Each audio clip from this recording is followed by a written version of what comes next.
Good morning to you once again and welcome to the program. We will be looking at some stories today and it's called Insight to What's Making the Headlines.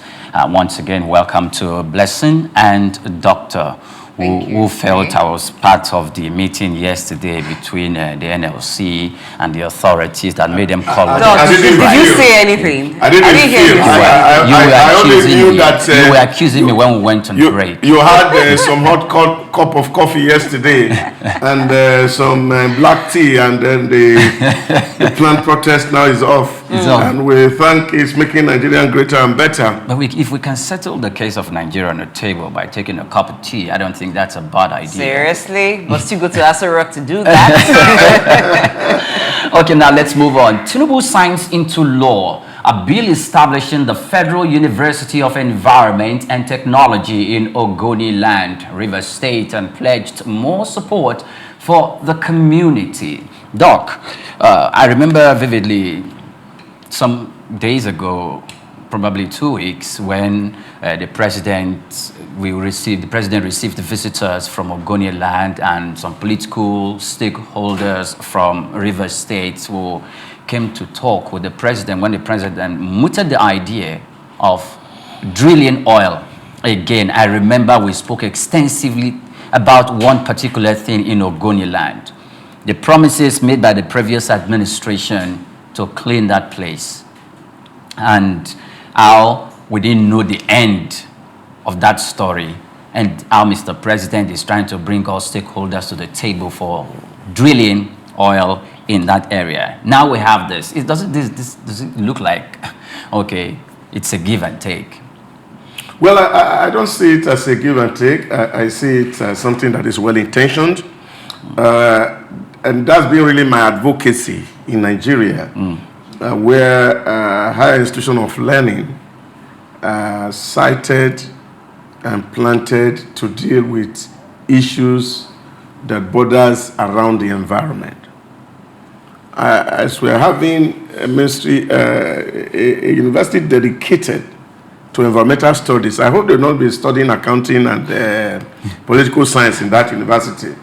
That all that will be done there is issues that has to do with environment, sustainability, and see how people can actually be empowered to do EIA, environmental impact assessment, and to see that when we have such professionals churned out of that university, and then we then know that if people are going to do anything, we can deploy them to other parts of the country, where of course minings are happening, and they'll be able to really have the technology, have the wherewithal, the intellectual capacity to look at the issues that deals with the environment.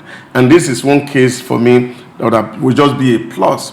But you see what has happened in the education system. You have University of Agriculture and people go there to go and be studying mass communication, and it doesn't make any sense to me really, because if you get to some claim, you find that universities are tailored to solve a particular problem. So if this particular university will be empowered to look at the issue, which of course had been dealt with, the Niger Delta area, and this is not just something that happened yesterday. We can look at it from the point of activism. We have Ken Saro-Wiwa. Before Ken Saro-Wiwa, we have, what is his name now? I've forgotten, who led this struggle to see how the environment is preserved. That finding oil in Ogoni really not have become a cause for that environment, but unfortunately, that's what it seems to look like. So I do hope that this particular university, as it takes off, will be focused on what it's meant to solve. And then, of course, we will be rest assured that the way people exploit oil in other regions of the world is the same we are doing here, and we are not mortgaging the future of people that are born in the Niger Delta. This, for me, would just be a positive development if it's not just political. Well, if it's not just political, that's where I take it from. Otherwise, I have a divergent view, because this is the timing of this signing of assenting to the establishment of University of Environmental Science, or University to take care of the environment in River State, is rather coming at a time where one could say this looks a lot like a political move. Before, you also recall that the president talked about starting up drilling of crude oil in Ogoni land, resuming the drilling of crude oil in Ogoni land. And now we're talking about having a university for environmental sciences in Ogoni land, where you have the River State University of Technology that has a department of environmental sciences that has been on. So if that was the problem, or that was the need, the dire need of Ogoni people, I think that the Department for Environmental Sciences in River State University of Technology should have been able to address that at least to a significant level, and then we'll say, you see what this department has done? It's been able to answer the call. It's been able to attend to the challenge of the people. I think one thing is missing here, and that is a proper needs assessment. Do the government carry out needs assessment before they start implementing or start going about thinking what the people need and begin to give them what they think the people need? If you ask the average person in Ogoni land, what is the thing you need? I doubt that in the first top 5, a university, whatever the name of the university, technology, environmental science, whatever, will be top priority. I think that the first need of Ogoni people is the cleanup of their land. Now, if the act is being established, if you're signing that there should be a university for environmental science in Ogoni land, when will the building of that university commence? When will the university have students?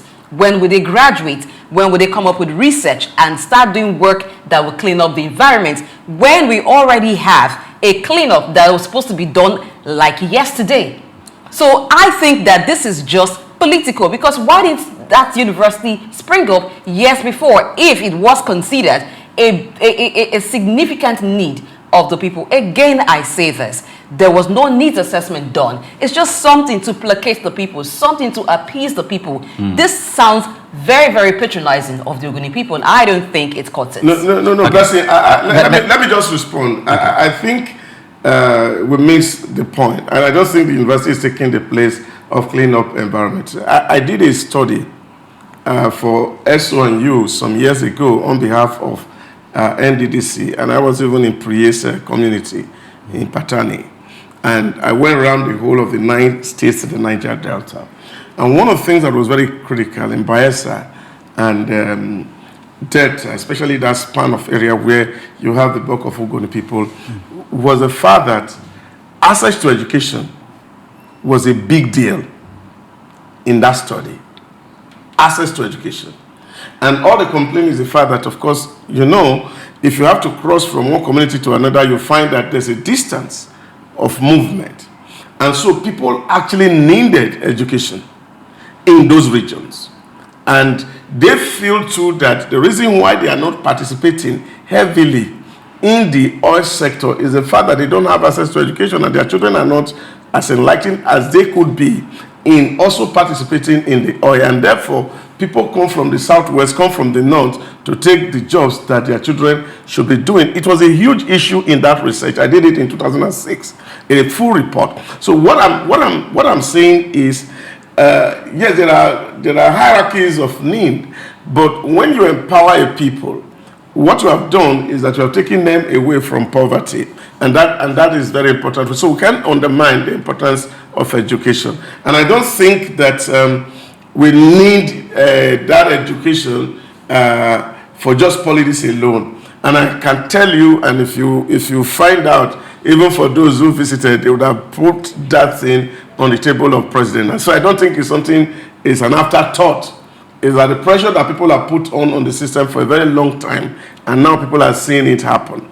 And this is the way you have to see it. But what I'm just feeling is the fact that let's be certain that these universities will be managed in such a way that it will address the issues that they're supposed to deal with. Okay, can I respond to that? Okay. Yes, you said you responded. Hold on, when you talked about education being a need of the people, that they talked about, the indigents talked about their children being disadvantaged when it comes to education. Yeah. But these people have tertiary institutions. That is what I'm saying to you. They already have tertiary institutions. So this is just an addition. For them Not to get Abraka, we're talking about River State now. Let me give you the idea now so I can look at the environment, how it looks like. Okay. For somebody at Borutu to get to Abraka or to get to Delta State, where you have the University of Petroleum, or to get to Port Harcourt, it's a whole lot. Because even moving from Bomadi to Borutu, at the time I went, was costing people to use a flyboat for about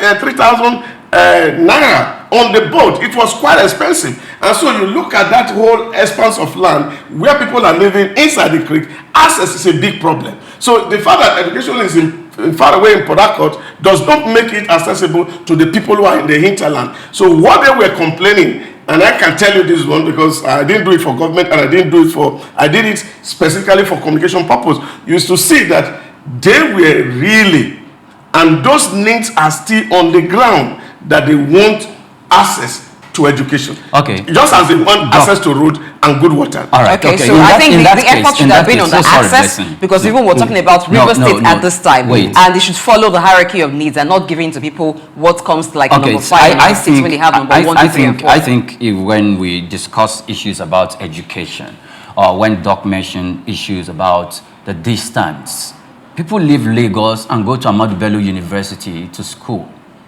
Because a university is an environment that doesn't just only provide education, it also provides a life, the universal disposition of how a youth should grow up. So there are accommodations within that community. There's a federal university in River State.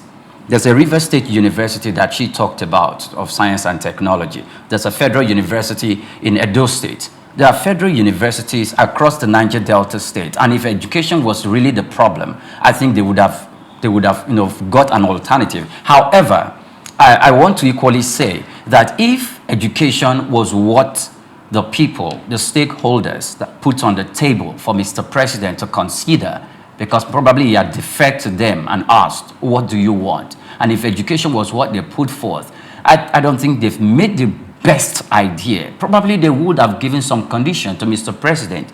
Okay, we needed education. We need education. However, before you commence the establishment of the education, you must have carried out the cleaning of the Ogoni land to at least 45–50% the way down before we can start talking about a university. Because cleaning the Ogoni land is not going to take 1 year. It's not going to take 2 years. And the impact, the negative impact it has had on the community of Ogoni people should not be something that one should use as a political tool to wield around. I don't think it's a political tool. I saw a definition yesterday of what they call poverty. And the person says poverty is passing over opportunity repeatedly. And that makes a lot of sense into my head.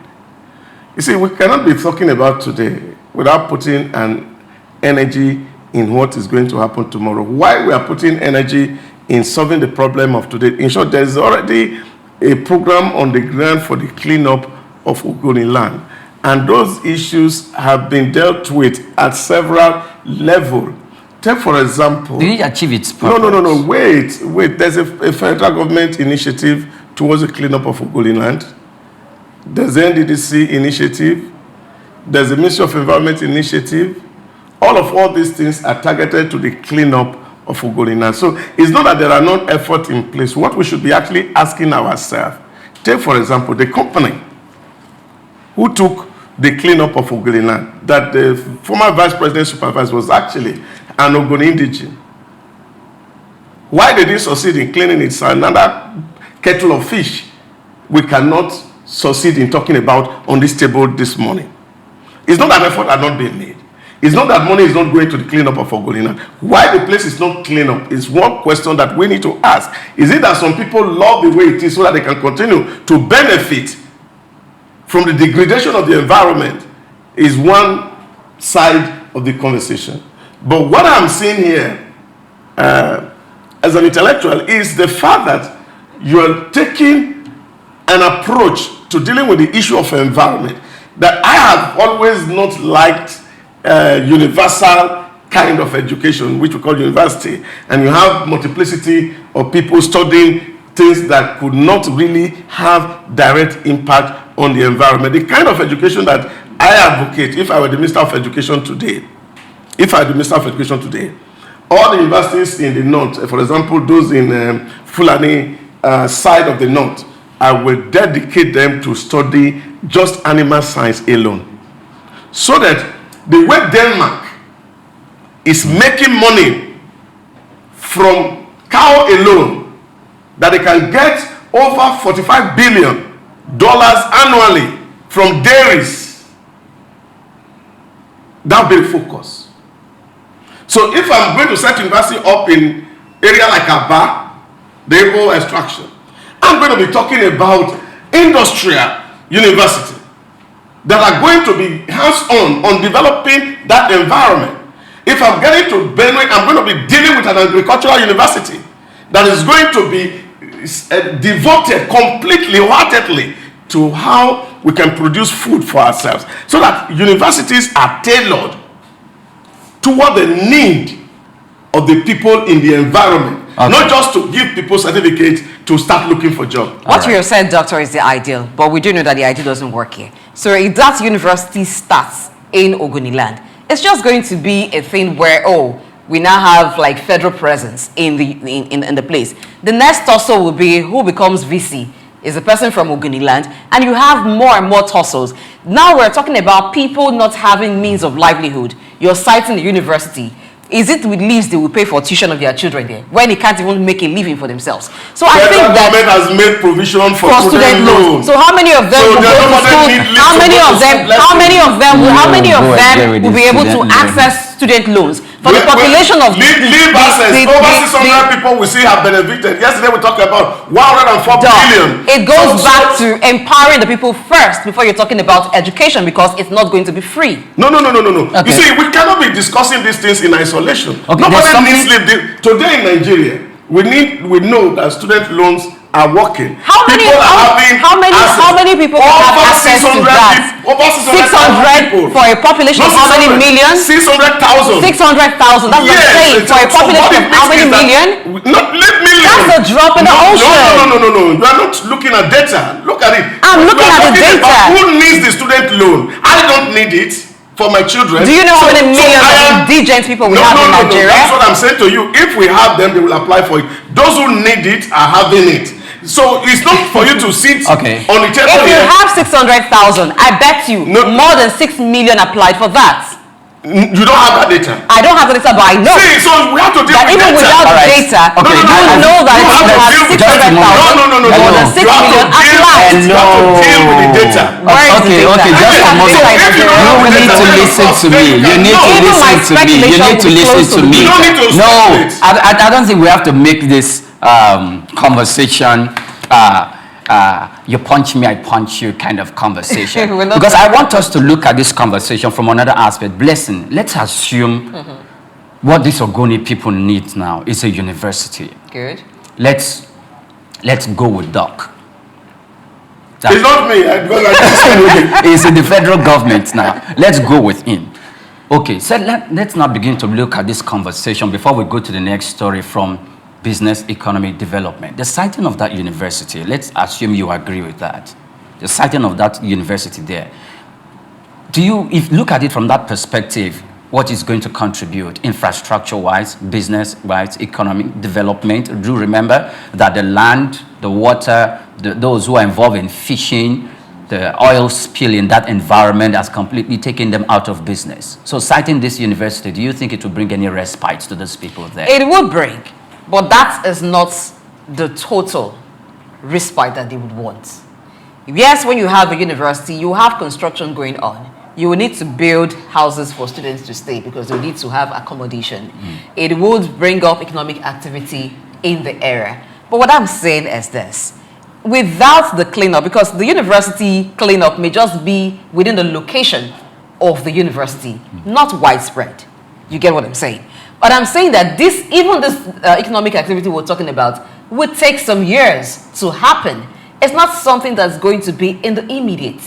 So for immediate relief, I think some other things should have been in place. But yes, the university, once cited, will bring about economic activity in the host community, which is not yet decided where that will be exactly in Ogoni land? Because Ogoni land is a combination of, you have different communities that make up Ogoni land. So there's also going to be the issue of where are you citing this university? That particular community will be the most beneficial will be the one benefiting most from this. Okay. So the cleanup is not going to extend to the entire area. It's going to be within the university and maybe the adjoining regions because of where people will stay. It will bring economic activity, yes, to that place, but it's not going to attend to the myriad of issues in the place without the cleanup done to ensure that whatever development you are bringing is widespread. Okay. Economic development is completely business economic development. Not in line. No, business economic development perspective. See, yes, that's what I'm saying. The truth of the matter is that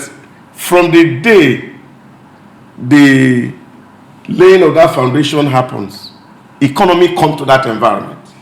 It doesn't need to take years. Because people are going to be employed who are going to work on that site and they'll be empowered. All the people who are doing anything that, whether they are selling cement or they are selling iron rod, they are selling this, they will have patronage. That's economy. And that is from day one. And as students continue to come into that place, when the school is off, take off, student comes in, they're going to live in that environment, they're going to eat there, they're going to do a lot of trading there, is going to create the economy in there. There's no doubt about that. That is going to open up that place in the form of development is also not something that's going to take forever. To say that they are not sure. Sometimes we sit there and think that governments are dumb. We don't think that government is dumb, but we doubt government's ability to work what they have on paper. They don't know where the site of the university is going to be. Who said so? There are three communities in Ogoni land. This is the community we're hosting the university. The truth of the matter is that this thing is not a development that is an afterthought. It didn't come yesterday. That's the point I want you to know. That government takes time to evaluate things before it happens. Okay. What is going to be, where that thing is going to be located, which community is going to host it, government have all these details. So what you don't have is, you don't have the details. And because you don't have the details does not mean that people who are taking that decision, they can't think. Okay, so since let me respond to that a bit. You've talked about citing and everything. Now this is just, the president just assented to the establishment of the university. Oh, yeah. Funds and everything have not been released. So if you say from day one, I don't know what you mean by day one. Are you saying that already, just by the announcement, that economic activities will begin to pick up? Because we've seen that sometimes there is a plan to establish certain structures in certain places. It takes a while before that plan, before that assenting to the establishment becomes reality. And that is what we have seen happen in this country. So when we talk about the ideal or talk about a government or the government of Nigeria doing things, you tend to talk as the doctor as if this is something that you have seen happen and happen over again. When government says something, they move into action immediately. You know that's not the way it works. Okay, thank you very much. Now, for the government, I'm going to make example of Obafemi Awolowo University, popularly called Oba Awon University. It means the kings of university. That university occupies about 13% of the whole of Ife land, and they have the land mass of that university is occupying is quite huge and large.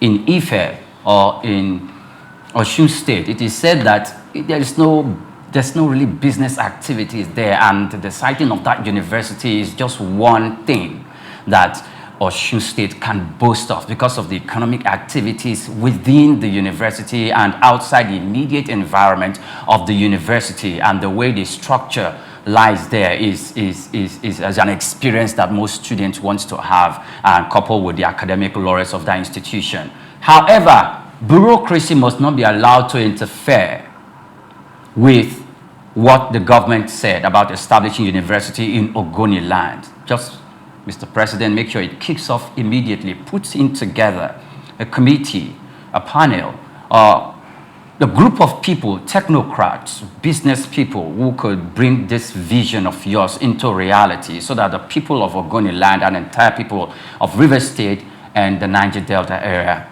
would maybe sing your praise when the time finally comes.